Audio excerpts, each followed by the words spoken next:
Selamat siang, Ibu. Perkenalkan, nama saya Kristianti Malau dengan NIM 4112301092 dari program studi akuntansi manajerial jurusan manajemen bisnis Politeknik Negeri Batam.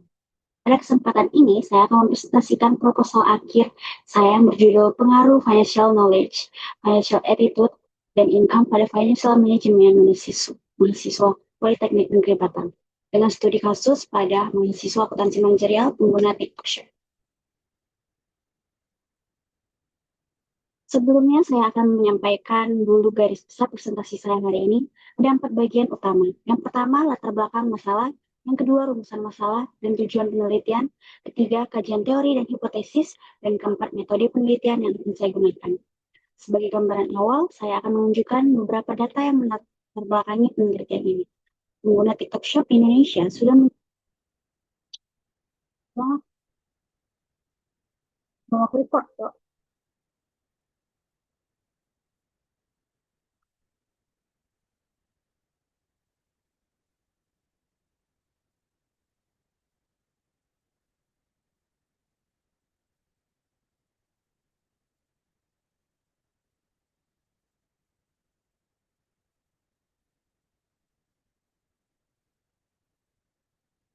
Selamat pagi, Ibu. Selamat pagi, Ibu. Perkenalkan, saya Krisnamayanti Malau dengan NIM 4112301092 dari program studi akuntansi manajerial dengan jurusan manajemen bisnis Politeknik Negeri Batam. Pada kesempatan ini, saya akan mempresentasikan proposal saya yang berjudul Pengaruh Financial Knowledge, Financial Attitude, dan Income pada Financial Management Behavior mahasiswa Politeknik Negeri Batam dan studi kasus pada mahasiswa akuntansi manajerial pengguna TikTok Shop.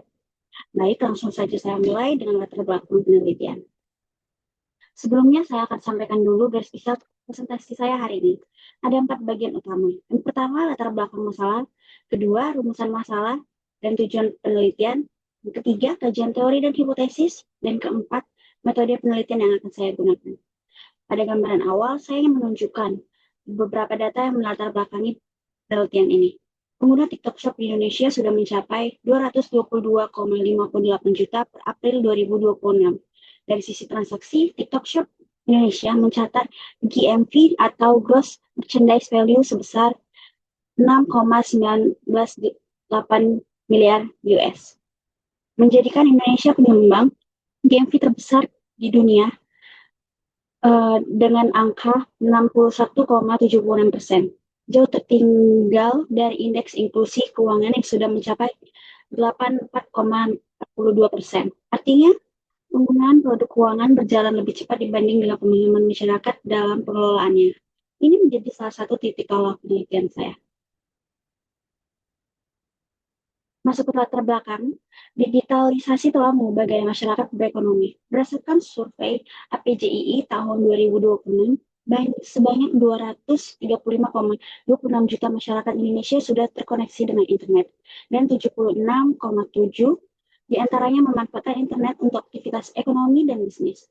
Penggunaan internet didominasi oleh perangkat seluler, yaitu dengan 84,31% masyarakat mengakses internet melalui smartphone.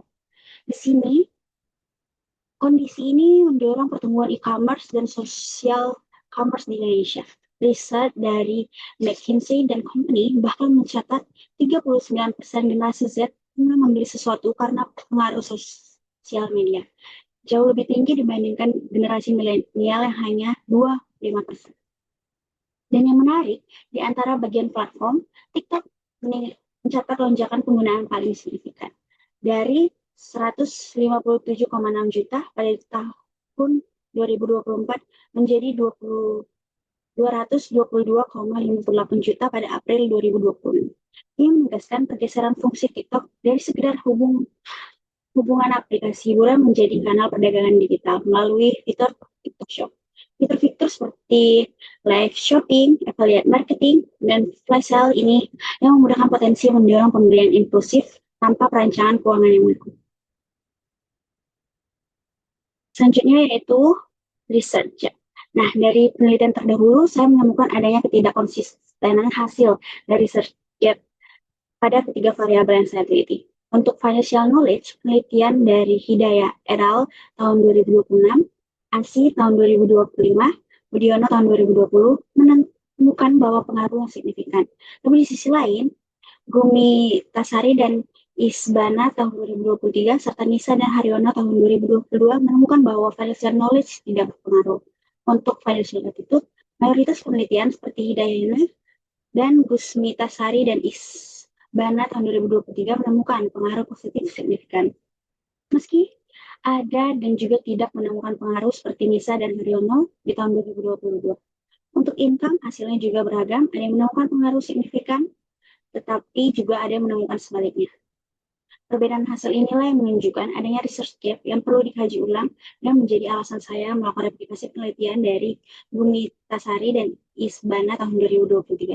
Namun dengan objek dan konteks yang berbeda, yaitu mahasiswa akuntansi manajerial pengguna TikTok Shop di Politeknik Negeri Banten. Berdasarkan fenomena dari research gap tersebut, saya merumuskan 3 pertanyaan penelitian. Yang pertama, apakah financial knowledge mempengaruhi financial management behavior mahasiswa pengguna TikTok Shop di Politeknik Negeri Batam?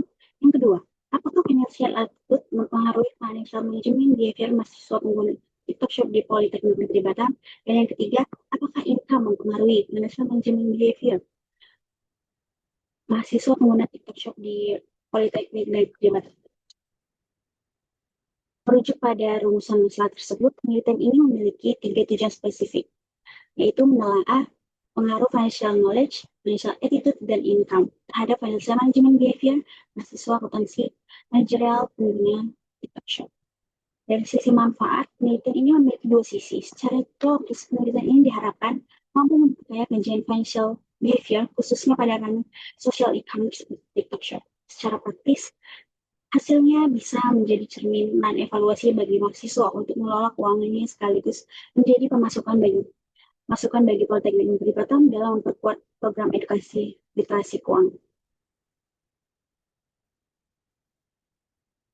Agar penelitian ini lebih fokus, saya menetapkan beberapa batasan. Penelitian saya hanya membahas 3 variabel, yaitu financial knowledge, financial attitude, dan income terhadap financial management behavior.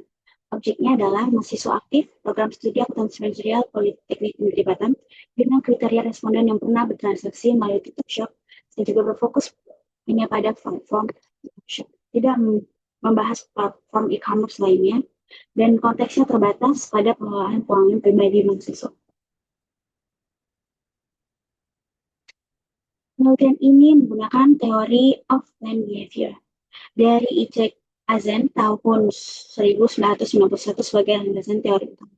Menurut teori ini, suatu perilaku termasuk financial management behavior muncul dari perpaduan niat dan behavioral attention dan persepsi atau kontrol perilaku atau perceptive behavior. Niat sendiri terbentuk dari 3 komponen, yaitu sikap. Sikap yaitu cara seseorang melakukan tindakan. Karena subjektif yaitu tekanan sosial yang dirasakan dari lingkungan sekitar. Atau kontrol perilaku, yaitu keyakinan diri seseorang akan suatu tindakan mudah atau sulit dilakukan. Kelebihan utama dari teori ini, yaitu dibandingkan teori pelaku lainnya adalah variabel persepsi kontrol perilaku. Tidak hanya mempengaruhi niat secara langsung, tapi juga memprediksi tindakan nyata seseorang melaluinya secara langsung. Berdasarkan kajian teori tersebut, saya memutuskan model penelitian dengan 3 variabel independen. Dengan X1 yaitu financial knowledge, X2 financial attitude, dan X3 yaitu income. Dan diduga mempengaruhi variabel dependennya yaitu financial management behavior. Financial management behavior sendiri saya definisikan mengikuti dari penelitian Trisnawati et al. Tahun 2020 sebagai kapasitas seseorang dalam merencanakan, mengalokasi, mengaudit, mengelola, mengendalikan, mencari, dan menyimpan sumber daya keuangan yang dimiliki. Dari model ini, saya merumuskan 3 hipotesis.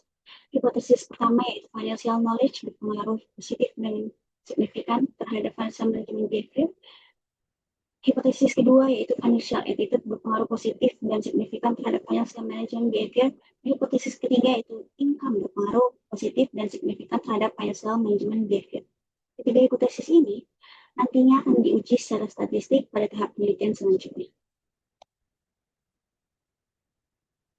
Masuk ke bagian metode penelitian, dari sisi desain, penelitian ini bersifat eksplanatori dengan pendekatan kausal dan merupakan replikasi dari penelitian Gumi Tasari dan Isbana tahun 2023 yang ditetapkan pada objek dan konteks berbeda.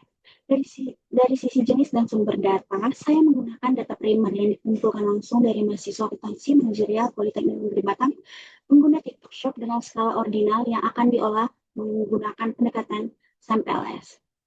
Penelitian saya akan dilaksanakan di Politeknik Negeri Batam dengan estimasi waktu sekitar 12 bulan, mulai dari penyusunan proposal hingga akhir semester genap.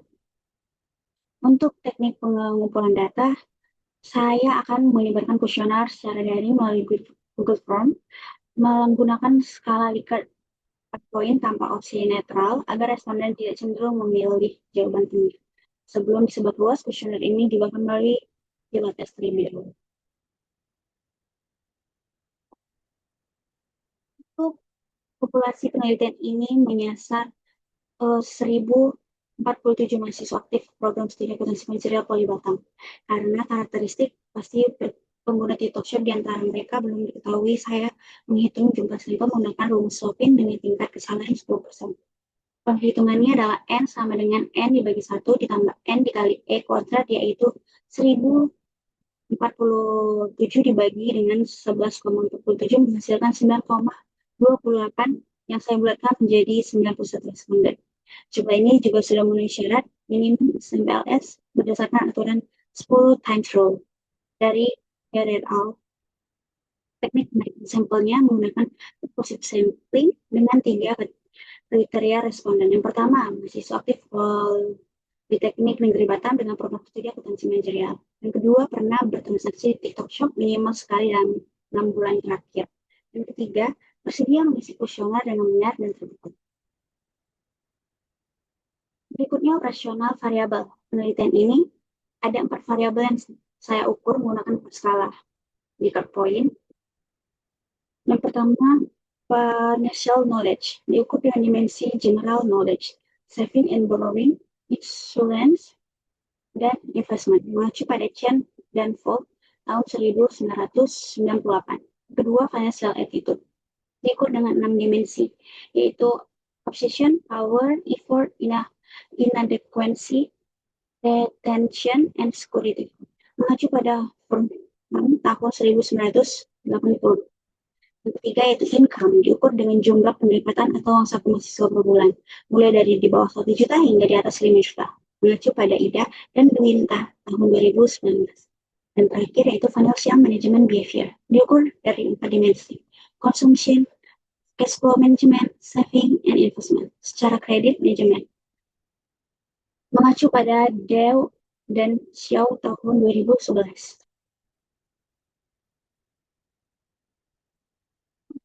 Analisis data, saya menggunakan partial plus various structural equation modeling atau LSM melalui software SmartLS. Analisisnya terbagi 2, yaitu evaluasi alter model menggunakan validitas dan reliabilitas instrumen, mencakup uji validitas konvergen dengan syarat alter loading di atas 0,7 dan AV di atas 0,5. Selanjutnya, uji validitas diskriminan melalui cross-loading, Fornell-Lakert, dan HTMT di bawah 0,9, serta uji reliabilitas melalui Cronbach-Alpha dan Composite Reliability di atas 0,7. Evaluasi inner model menguji kekuatan hubungan antara variabel melalui R-square dan Q-square untuk melihat besar pengaruh dan relevansi prediktif model, serta efek size F untuk melihat kontribusi masing-masing variabel independen. Pengujian hipotesis dilakukan melalui prosedur bootstrapping dengan 5.000 risk sampling, dan model dan hipotesis diterima jika tes statistik lebih besar dari 1,96 dengan p-value kurang dari 0,05. Demikian presentasi proposal saya yang saya sampaikan. Penelitian ini diharapkan dapat memberikan gambaran empiris mengenai faktor-faktor yang mempengaruhi manusia menjadi mahasiswa di era kita, khususnya di kalangan pengguna TikTok Shop. Saya menyadari bahwa proposal ini masih menjadi kebalik kepentingan, sehingga saya sangat terbuka untuk menerima saran arahan dari Ibu pembimbing saya untuk menyempurnakan penelitian saya ke depan ini. Terima kasih atas waktu dan perhatian.